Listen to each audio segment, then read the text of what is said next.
Hello and welcome back to EHC Voice. On Tuesday the 8th of March, the world celebrated International Women's Day. So in line with that, we decided to dedicate this week's podcast to International Women's Day. And we will be discussing how far we have developed as a society in recognising rights for women and women as equal. But also, we will be discussing how much we still need to consider and learn. For segment one, I've got a couple of questions for Joseph and Sam. First one being, what is International Women's Day and when did it begin? And the second one being, what is this year's theme for International Women's Day in 2022? So whilst the first recorded Women's Day only occurred in the USA in New York in 1909, the first International Women's Day was marked by over 1 million people, but it was only in Austria, Denmark, Germany and Switzerland in 1911. The UN declared their first International Women's Day in 1975, and the purpose of the day is to uphold women's achievements, recognise challenges and focus our attention on women's rights and gender equality, which obviously is still an issue in today's society.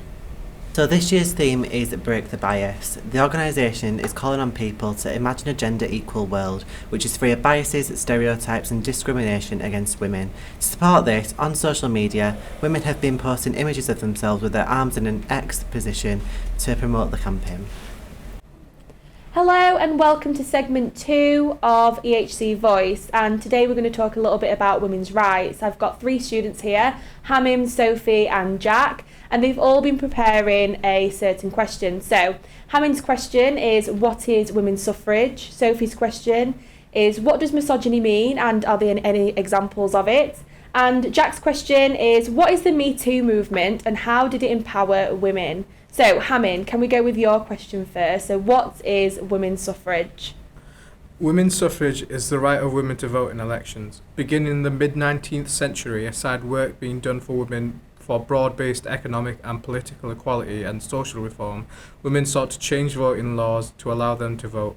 The Parliament Act of 1918 was passed, allowing women to be elected to Parliament. The Representation of People Act 1928 meant for women in England, Wales and Scotland received the vote. Although through law, men and women are equal, there are still various challenges in the 21st century for women.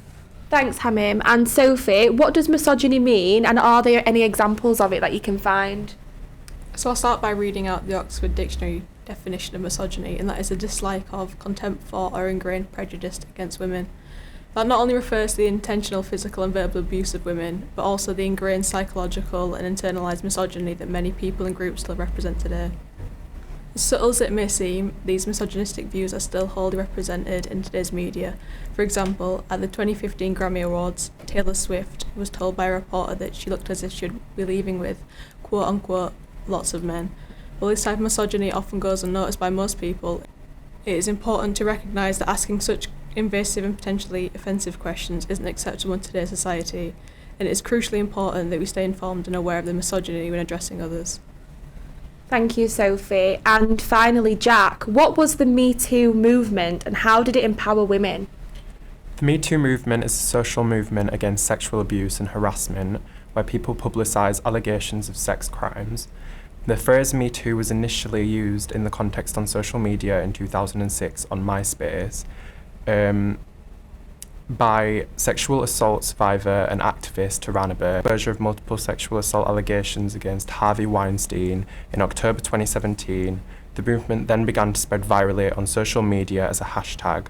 After millions of people started using the phrase and hashtag in this manner in English, the expression began to spread to dozens of other languages.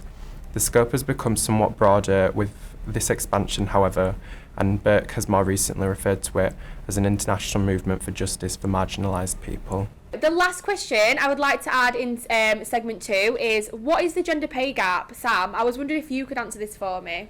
Yeah, so the gender pay gap is pretty much just the stark difference in pay between men and women. And despite ultimately improving throughout the years up until now, there is still a massive gap between what each gender earns. So globally, women earn about 16% less than men. And in the UK, the pay gap is 15.5%. Thanks, Sam. Hamim, would you also like to add some information about the UK government gender gap policy? Yeah, so the Government Equalities Office, a branch of the UK government, have launched a gender pay gap service, which allows anyone to access reports detailing how a business has dealt with the gender pay gap and the steps that they've taken. Furthermore, there are policies from the UK government which details a 5-step plan on how to reduce gender inequality and gender pay gap within their companies, and these are based on evidence. Some of these include unconscious bias training as well as diversity training. Thanks, Hamim. And finally, Joseph, can you tell us about what happened on Twitter in response to International Women's Day and the gender pay gap? So, in protest of the gender pay gap, a Twitter account entitled The Gender Pay Gap Bot would tweet about how big a company's gender pay gap was when they posted in support of International Women's Day. For example, the Royal Albert Hall's Twitter account posted a supportive post of International Women's Day, and the Gender Pay Gap bot replied with, "In this organisation, women's median hourly pay is 19.5% lower than men's." Thank you. I'd like to pass over to our final segment of today's podcast, where we will be talking to some of our guest speakers. Welcome to our third segment of the podcast. We are very excited to welcome our special guest for today. Please could you introduce yourselves? So I'm Miss Langdon. I'm head of media and film, and I teach media and English literature at Elliot Hudson. Hi, my name's Miss Cooper. I teach English language and media studies here. Welcome, Miss Langdon. Please, our first question will be, can you tell us what it means to be a feminist, please? I think this is an interesting question because it should be simple. And I think I certainly, in kind of classrooms over the past few years, I think in an attempt to get people to kind of say that they were feminists, both men and women, boys and girls, I think I've made it kind of too simple almost. I think we can think of it in a very simple way. We can say, do you believe that men and women should be treated equally? And if so, then yes, you're a feminist. And that's the question I used to ask, and everybody that put their hand up, I'd be like, okay, you're a feminist. Because I was trying to show as many people as possible that feminism is a good thing to be part of. But I actually think it's a little bit more than that. I think it's not only, it's easy to say that men and women should be treated equally, but it's kind of, you have to take it a bit of a step further, I think, if you're considering yourself a feminist. You've got to acknowledge that we want that to happen, but it hasn't happened yet. That we're still not equal. Men and women are not equal. They never have been, and we're still not at a place where we can really say that.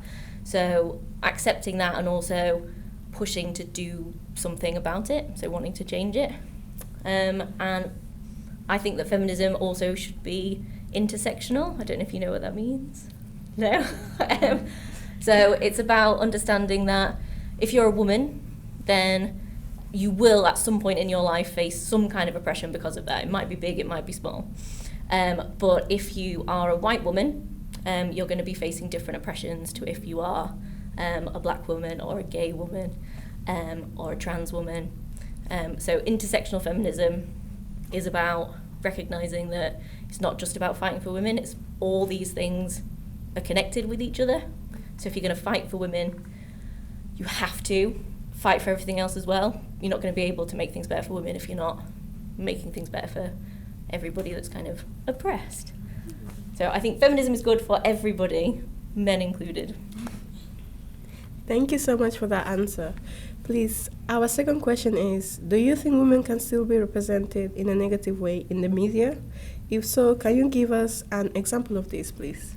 I think it's interesting because I think a lot of representations that I would consider negative, some people might not, but actually I think that's because so many of them are so reductive still. So they're so focused on women just in terms of how their looks and how they look, and rather than anything about them as humans, and that's really obviously reductive. So I did a little bit of Googling for this, and we're studying the news in my media class at the moment, and we're studying the Mail online. So I did a little bit of a swipe through the Mail online yesterday, and this is the first one I came upon that really angered me. It's Jamie Redknapp's wife Frida shows off her washboard abs 4 months after having a baby as she poses up a storm with her daughter following a boxing session. So we're frowning, good. We're frowning. So some people, not you guys obviously, some people might think that, well, that's just saying nice things about this woman having washboard abs after she's a baby. Why is that a bad thing? But I would argue that's a really bad thing, because the only reason that's there is because she has washboard abs, and particularly after she's had a baby. So there's still this huge pressure in the media for women to look a certain way, and that's really what they're often valued for rather than anything else.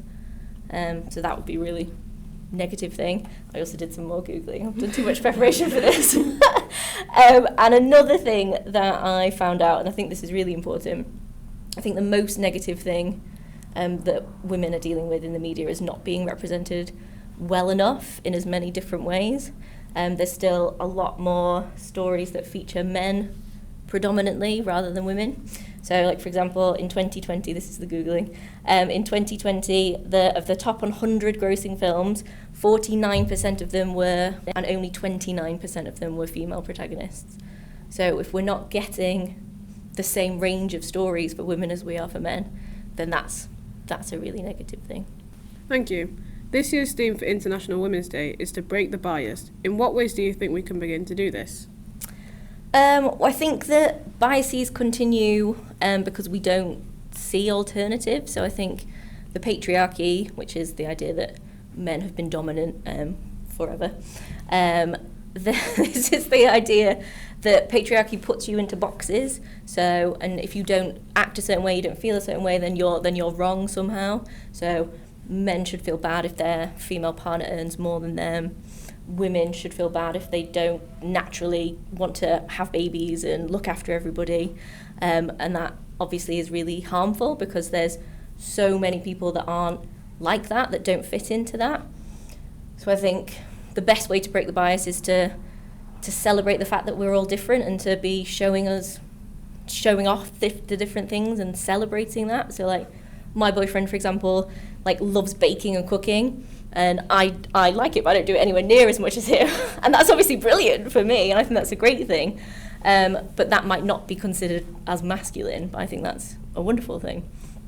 I think as well, it's, again, we're talking about intersectional feminism, to think about how, like, trans and non-binary people are part of that, and breaking the bias, because it's really quite difficult sometimes in our society for trans and non-binary people to live the way that they want to. But what they're doing by just being themselves is showing that these gender binaries don't have to exist, and you can live in any way you want to. And I think that is what feminism is. Now we'll ask a few questions to Miss Cooper. So yeah, welcome, Miss Cooper. So our first question for you is, have you ever experienced misogyny before, whether it's in your career path or in your education? So I think it's very telling that when I sort of looked at this question initially, I had to choose from examples in terms of a few different ones, because I think people think of misogyny as being these kind of big, dramatic, offensive acts, but actually when you look at it closer, it is very much series of very small, very sort of insidious beliefs that sort of trickle into everything, like you said, jobs and education, social life, family life, all those different kind of things. The one that I wanted to talk about was to do with jobs, actually. So when I was 21, when I was fresh out of university and looking for a job, I was invited to a job interview for a online magazine. And it was on my own, obviously, job interview, with a man who was the head of the magazine. And the interview went really well until the end of it, where he turned to me and asked if I was planning on getting married or having children anytime soon, because he didn't want to hire somebody who was going to go off and have a family, essentially. And I was 21 and, petrified to speak up about it. But obviously that is completely illegal. You're not allowed to ask people that. You're not allowed to base decisions on that. But just the kind of nonchalance and the casualness with which the question was asked, I think really says a lot about the sort of way in which misogyny is approached in society nowadays. It's very much, like I said, a lot of small acts, a lot of small questions, small decisions, things that, you wouldn't really feel right sometimes calling people out on. But nevertheless, it does build up, and it is sort of, again and again and again, it starts to become quite noticeable. But in the past, there have been some stereotypes about feminists, such as why are all feminists angry all the time, which have been portrayed in the media. So would you like to break down and basically explain some of those stereotypes surrounding feminists? Yeah, of course. And I think certainly the one that you mentioned there about feminists being angry is still a very common one. It still is a very good way for people, particularly on the internet, to dismiss women's opinions by putting them aside as though they're angry, they're making something out of nothing, they're complaining for no reason. There's all of these advances that have been made in feminism and things are so much better now, so why are they still angry? And I think definitely that's something that the media plays up a lot sometimes, not all of the media obviously, but some particularly opinionated parts of it which wish to overlook women's opinions.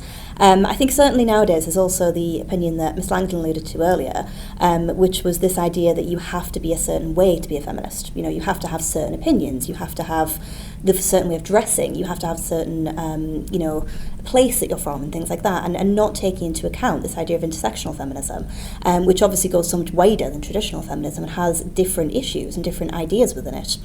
And I think that is certainly overlooked in the media quite a lot nowadays, unless it is a very kind of specific media source which is talking about it. I think certainly as well, these stereotypes go back very far. So if you look as far back as the propaganda surrounding the suffragettes, a lot of those were dismissed for being bad mothers, bad wives, for not looking after their children properly, and things like that. So it's not as if these are new ideas, those stereotypes. A lot of them nowadays tend to focus more, as I said, about how a person looks or how they dress, or even whether they're a woman or a man. There's still that bias, isn't there, that you are more likely to be a feminist if you're a woman. And there's that kind of unfortunate assumption that a lot of the media makes that women are angry about this, and it's not untrue, I suppose. Women are angry about this and that there is good right to be, but that's not all it is. It's a very kind of should be treated more as a discussion, a sense of opinion putting across and a sense of purposeful talking about what needs to be made better. And I think often just the problem is that they're not listening. The media is too willing to place stereotypes on something and not talk about it because it's easier to not have that conversation. Do you have a female role model, and if so, who are they and why?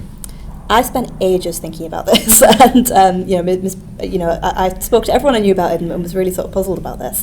I definitely have a lot of women I admire, I think, and I think if I had to choose one who I've really sort of liked for a long time and has sort of really influenced my life in some ways. It's a bit of a strange one, but I would say Mary Shelley.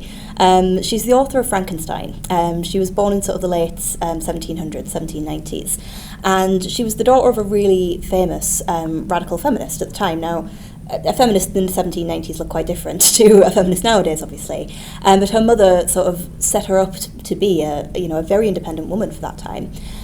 She ran away and got married when she was 16, which was a very big deal at the time. She produced some amazing works of literature while being married to the poet Percy Shelley, who is obviously very famous in his own right.